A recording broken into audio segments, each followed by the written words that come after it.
ஆண்டவராகிய இயேசு கிறிஸ்துவின் நாமத்தினாலே உங்களுக்கு வாழ்த்துதலையும் ஆசீர்வாதங்களையும் இந்த கால வேளையிலே நான் தெரியப்படுத்துகிறேன். காலைதோறும் கர்த்தருடைய வார்த்தை என்ற இந்த பகுதியில் இன்றைய நாளில் சங்கீதம் 29:4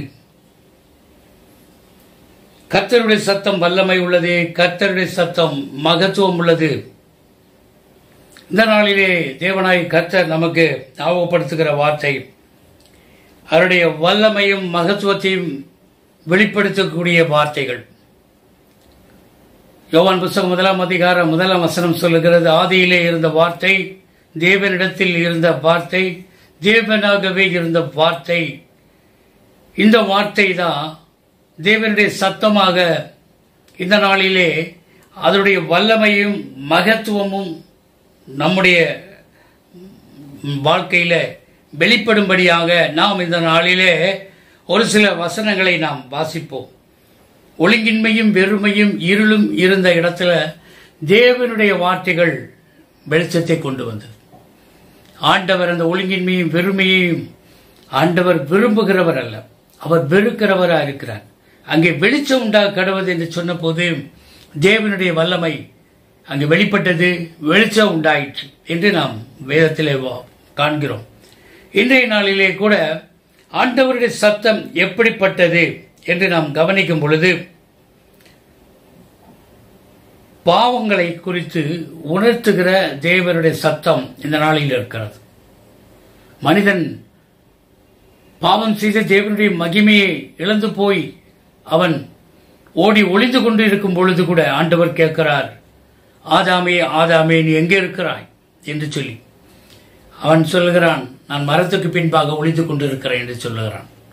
இந்த நாளிலே தேவனுடைய சத்தத்தை கேட்கும் போதே பாவ உணர்வடைந்து ஒளிந்து கொள்ளக்கூடிய எத்தனையோ மக்களை ஆண்டவர் நேசிக்கும்படியாக இந்த உலகத்துக்கு வந்தார்.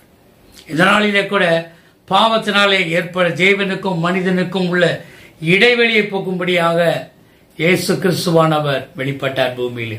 அது மாத்திரமல்ல, இரண்டாவதாக அங்கே 9 அதிகாரத்தில் இயேசு கிறிஸ்து ஜெபம் பண்ணும்படியாக அவர் ஒரு மலைக்குள்ளே போகிறார். அங்கே ஒரு மேகம் இறங்குகிறது. அங்கே சீசர்களோடு ஆண்டவர் போகிறார். அங்கே பிதாவானவர் வெளிப்படுகிறார், அவர் சத்தம் வெளிப்படுகிறது.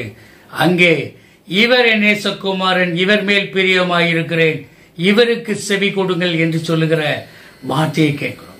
அங்கே தேவ சத்தம் வெளிப்படுகிறது. அது மாத்திரமல்ல, அங்கே தேவனுடைய வார்த்தை யோவான் புத்தகம் 11 அதிகாரத்தில் இயேசு கிறிஸ்துவோடு மகிமை அங்கே வெளிப்படுகிறது. அங்கே அந்த சகோதரிகள் 2 சகோதரிகள், மார்த்தாள் மரியாள் என்ற சகோதரிகளுக்கு ஒரு சகோதரனும் கூட இருக்கிறான். தேவனுடைய வல்லமை, அவன் மரித்து போனான். ஆண்டவர் சொல்லுகிறார், நீ விசுவாசித்தால் தேவனுடைய மகிமை காண்பாய் என்று சொல்லி தன்னுடைய வாயின் சத்தத்தை அங்கே வெளிப்படுத்துகிறார். லாசருவே வெளியே வா என்று கூப்பிடுகிறார். உடனே அவன் வெளியே வருகிறான். மரித்தவன் வெளியே வருகிறான். தேவனுடைய சத்தம் வல்லமை உள்ளது, அது மகிமை உள்ள ஒரு சத்தம். இயேசு கிறிஸ்து பேசினால் அது நடக்கும். இன்றைக்கு கூட பல காரியங்களிலே தேவனுடைய வார்த்தைகளை நாம் மறந்து விடுகிறோம். இயற்கைகள் கூட தேவனுடைய சத்தத்துக்கு கீழ்ப்படுகிறது. சீசரோடு கூட அவர் படகிலே பிரயாணம் பண்ணுகிறார். அங்கே அற்புதங்கள் நடக்கிறது. காற்றும் கடலும், காற்று வீசுகிறது, கடல் பொங்குகிறது. சீஷர்கள் பயந்து போனார்கள், இயேசுவை எழுப்புகிறார்கள். அங்கே ஒரு அற்புதம் நடக்கிறது. தேவனாய் கர்த்தர் காற்றையும் கடலையும் அமைதலாயிரு, இரைச்சல் உண்டு பண்ணாதே என்று சொன்ன போது அங்கே அற்புதம் நடந்தது. தேவ நாமம் மகிமைப்பட்டது. ஆண்டவர் கேட்டார், அற்ப விசுவாசிகளே, உங்கள் விசுவாசம் எங்கே போயிட்டு? தேவ சத்தம் இயற்கைகளை கூட அங்கே மாற்றக்கூடியதாக இருக்கிறது. அது மாத்திரமல்ல, இந்த நாளிலே கூட அதே சத்தம் நம்மை நோக்கி வருகிறது. எசேயா 6:8 ஆண்டவர் சொல்லுகிறார், யாரை நான் அனுப்புவேன், யார் நமது காரியமாக போவார்கள்? இன்னைக்கு ஆண்டவர் உங்களை பார்த்து கேட்கிறார், ஒவ்வொருவரையும் நோக்கி பார்த்து கேட்கிறார். அவருடைய சத்தத்தை, அவருடைய வார்த்தைகளை சுமந்து கொண்டு போகிற ஒவ்வொரு சகோதரனையும் சகோதரியும் ஆண்டவராகிய கர்த்தர் தேடுகிறார். ஏசாயாவிடத்தில் ஆண்டவர் கேட்கும்போது யாரை நான் அனுப்புவேன் என்று சொன்னபோது இதோ அடியேன் இருக்கிறேன் என்று சொல்லி அவன் ஒப்புக் கொடுக்கிறான். இந்த நாளிலே நாமும் நம்மை ஒப்புக் கொடுப்போம். எத்தனையோ ஜனங்கள் அழிந்து கொண்டு இருக்கிறார்கள். அவர்கள் மரண விளிம்பில் இருக்கிறாங்க நிறைய ஆத்துமாக்கள். இன்றைக்கு நாம அமைதலாக இருந்தால் யார் நமது காரியமாக போவார்கள்? சத்தத்துக்கு பதில் இல்லாமல் போகும்.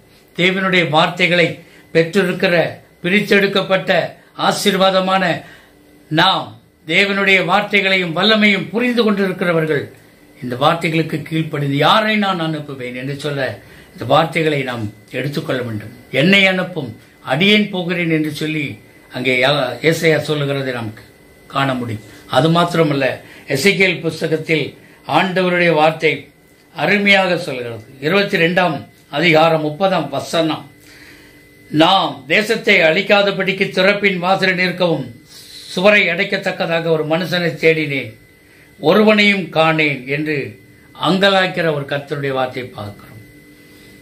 திறப்பின் வாசலில் நிற்கவும் அங்கே சுவரை அடைக்கத்தக்கதாக ஒரு மனுஷனை தேடினேன். மற்றவர்களுக்காக பரிந்து பேசுகிற ஒரு மனுஷனை ஆண்டவர் இந்த நாளில் தேடுகிறார்.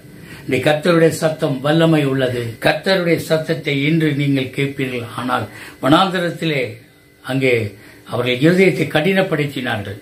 போக வேண்டிய ஆசீர்வாதங்களை சுதந்திரிக்க முடியாதபடிக்கு அவருடைய சத்தம் அவர்கள் இருதயங்களை உள்ளே போகவில்லை. ஏனென்றால் தேவனுடைய சத்தம் அது வனாந்தரத்தை அதிர பண்ணும், அது பெண்மான்களை ஈனச் செய்யும், அது கேதுரு மரங்களை முறிக்கும், அது அக்கினி ஜுவாலியை பிளக்கும். தேவனுடைய சத்தம் அது மகத்துவமானது. இந்த நாளிலே கூட நாம் அந்த சத்தத்துக்கு செவிசாய்ப்போம். கர்த்தர் நாம் மகிமைப்படுவதாக. இதை பார்த்துக் கொண்டிருக்கிற சகோதர சகோதரிகளே, ஆண்டவராகிய இயேசு உங்களை ஆசீர்வதிக்க அவர் போதுமானவராக இருக்கிறார். ஒப்புக் கொடுப்போம், வார்த்தைகளை கீழ்ப்படிவோம், தேவ சத்தத்தை கேட்போம், தேவனுடைய கிரியைகளை நடப்பிப்போம். கர்த்தர் உங்களை ஆசீர்வதிப்பாராக. God bless you. God bless you.